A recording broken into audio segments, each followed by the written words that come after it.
한동훈 법무장관 이야기를 드려보려고 합니다. 하나님 믿지 않는 사람입니다만은 이번에 한 정책이라 그럴까요? 이번 행동은 매우 의미 있다고 느껴집니다. 이런 사람이 하나님만 믿게 되면 얼마나 좋을까라는 생각이 드네요. 한동훈 장관 위해서도 기도해야 될 것 같다는 생각이 듭니다. 외국인 영주권자의 지방선거 투표권 폐지를 하겠다. 이런 드라이브를 걸었죠.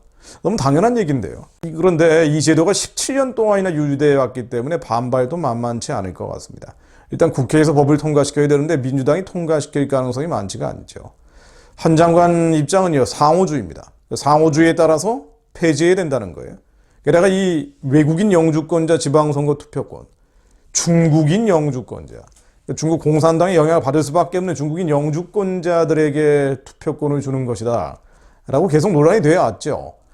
한 장관 입장을 좀 더 들어보면요, 공직선거법상 외국인 투표권 조항의 상호주의를 반영하는 것은 국익과 상식에 부합하는 것이다 라는 겁니다. 맞는 말입니다. 외국인 투표권 조항 도입 당시에도 홍준표 의원 등이 상호주의 의견을 제시했는데 반영되지 않은 채 입법됐다는 겁니다.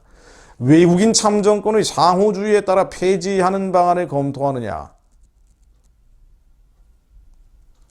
자, 이게 촉발된 건 지난달 30일에 조정훈 시대전환 의원이 법무부에 질의를 한 거죠. 외국인 참정권을 상호주의에 따라 폐지하는 방안을 검토하느냐라고 질의를 하니까 한 장관이 우리나라는 3년 이상 된 18세 이상 영주권자에게 지방선거권을 부여하고 있는데 해외 거주 우리나라 국민은 대부분 선거권이 없는 불합리한 문제를 해결하기 위해 영주제도 개편을 추진할 필요가 있다라고 회신한 겁니다.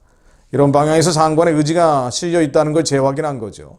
국내에서 상호주의를 실현하기 위해서는 두 갈래 길이 있다고 합니다. 가장 확실한 것은 주요 해외 국가처럼 외국인 영주권자들에게 선거권을 주지 않는 방향으로 공직선거법을 개정하는 거고요. 그런데 이건 국회 입법을 통해 이룰 수 있기 때문에 쉽지는 않다고 합니다. 두 번째 길은 외국인 영주권자의 권리 유지 조건을 강화해서 선거권을 위축시키는 쪽으로 출입국관리법을 고치는 겁니다.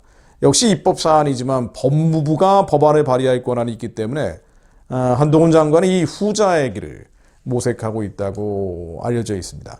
구체적으로 외국인 영주권자의 국내 의무 체류 기간 요건을 도입하는 안이 거론되고 있는 건데요. 의무적으로 체류하는 기간을 도입하는 거예요. 외국은 그렇게 하죠. 미국도 그렇게 하지 않습니까? 외국인 영주권자가 특정 기간 이상 해외에 체류할 때 영주권을 상실하도록 투표권도 박탈하겠다는 거죠. 뭐 다 그래야죠. 미국도 그렇게 하고 있고 영국, 프랑스, 독일, 일본 대부분의 해외 주요 국가는 외국인 영주권자에 대해서 국내 의무 체류 기간 요건을 부여하고 있습니다. 특히 미국에서는 1년 이상 해외에 체류하면 사전에 재입국 허가를 받는 경우를 제외하고는 영주권을 상실하게 돼 있죠. 그래서 투표권도 당연히 없는 겁니다. 근데 한국만 특이하게 해외에 있는데 한국 영주권을 받고 해외에 있는데도 투표권을 주는 거예요. 한국이 외국인 영주권자에게 지방선거권을 준 거는요 2005년부터입니다. 앞서 2002년에 여야가 한국에 오래 머물고 있는 외국인에게 지방선거권을 주기로 합의를 했는데요. 세계 바라는 시대적 조류에 부합하고 민주주의의 보편성을 구현한다는 명분이었습니다. 외국인이라도 지방세를 내고 자치법령에 따르는 만큼 권리를 부여하는 게 민주주의 원칙에 맞다는 논리인데요. 미국에서는 그렇게 안 하는데 해외 주요 국가들은 그렇게 안 하는데 한국만 그렇게 한 거예요. 그리고 2005년도에는요. 60만 명 정도로 추산되는 제1동포들에게 이번 지방선거권을 얻도록 해야 된다는 주장이 추가됐죠. 국회에서 이게 추가적으로 논의가 됐습니다. 그런데 실제 결과는요. 중국인 영주권자에게, 한국의 중국인 영주권자에게 투표권을 주는 효과만 나타난 겁니다. 문제는 이들 중국인 영주권자의 투표가 어떤 방향으로 가겠냐는 건데요.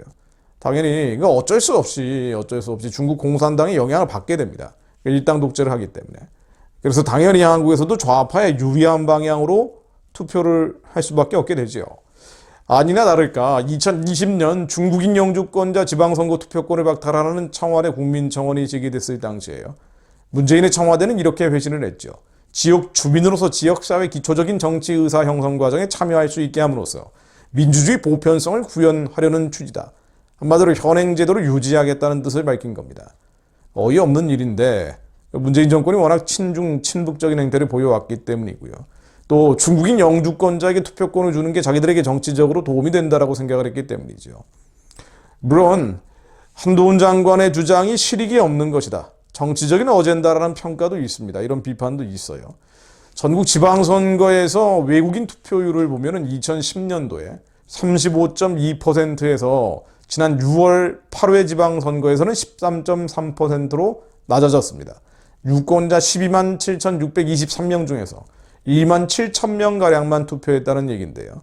이게 얼마 안 되니까 한동훈 장관이 이런 문제 제기하는 것 자체가 정치적으로 이슈화시키는 거다. 이런 비판이 있죠. 그런데 실제로는요. 지방선거에서 한두 표로 당락이 갈리는 경우도 많습니다. 정말 그런 경우 지방선거에는 지방의원 같은 경우는 한두 표로 당락이 갈리는 경우가 있어요. 자, 그렇다면 2만 7천 명가량의 몰표가 어딘가 지역마다 나오게 된다면은 캐스팅 보트가 될 수가 있죠. 그런 면에서 한동훈 장관의 주장은 매우 합리적입니다. 게다가 영적으로 우리가 이런 문제를 통찰할 필요가 있는 게요. 중국인 국적을 가지고 한국의 영주권을 가지고 있는 분들. 이분들이 중국 공산당, 자기의 가족들이 중국에 있고 중국 공산당의 입장을 한국 내에서 관철시키는 그런 교포들도 많단 말이에요. 자, 그럼 그런 사람들에 의해서 자기 가족도 중국에 있고 중국 공산당이 일당 독자니까 중국 공산당의 지침에 따라서 투표를 할 수밖에 없는 사람들이 많아요. 그런데 우리가 영적으로 들여다보면 중국은 해방 대상입니다. 북한의 해방뿐 아니라 중국 공산당은 해체돼야 돼요. 그리고 중국 인민들 14억 인구들은 자유, 하나님과 예수님, 성령님을 부를 자유를 회복받아야 될 사람들입니다. 지금 보세요. 코로나 팬데믹 기간에 얼마나 그들의 자유가 위축되고 있는지 본인도 경험했을 거 아닙니까? 그러니 한국에서 중국 공산당 입장에 따라서 투표할 문제가 아니고요. 중국 공산당 자체가 해체돼야 된다는 생각을 해야 된다는 겁니다. 시진핑 독재 체제가 평화적으로도 시진핑 독재 체제는 무너져야 된다라는 결단을 해야 된다는 얘기예요. 그러니 이런 투표권 나한테 뺏어간다고 한동훈 장관 비판할 문제가 아니고요. 댓글로 중국인 영주권자들 집단적으로 와서 댓글 달고 그런다는데 그럴 문제가 아니고 중국 공산당 체제가 해체되기 위한 결단을 해야 된다는 겁니다. 중국 14억 인민들에게 인간으로서의 존엄과 자유, 하나님과 성령님과 예수님을 부를 자유, 신앙의 자유가 회복되기 위해서 하나님 앞에 돌아와야 한다는 겁니다. 마태복음 4장 16절로 흑암에 앉은 백성이 큰 빛을 보았고 사망의 땅과 그들의 앉은 자들에게 빛이 비추었도다. 하나님의 마음은 흑암에 앉은 백성들이 빛을 보는 것이며 사망의 땅과 그들의 앉은 자들에게 빛이 비치는 겁니다.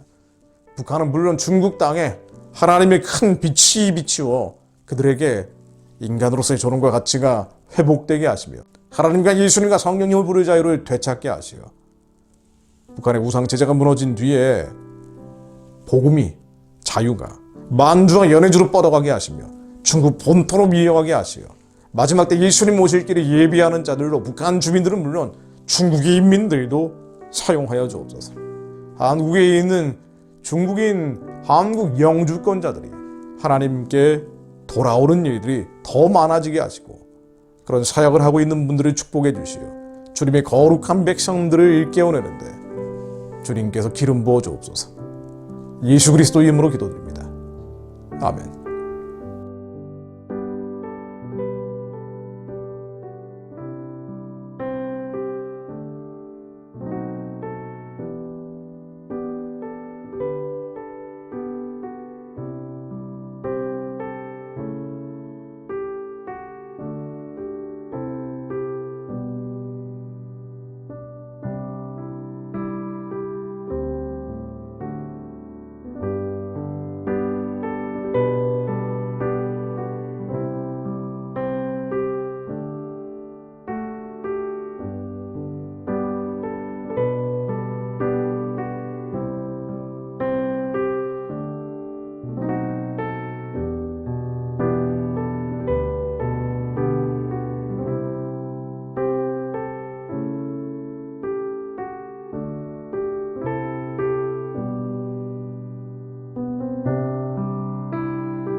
니다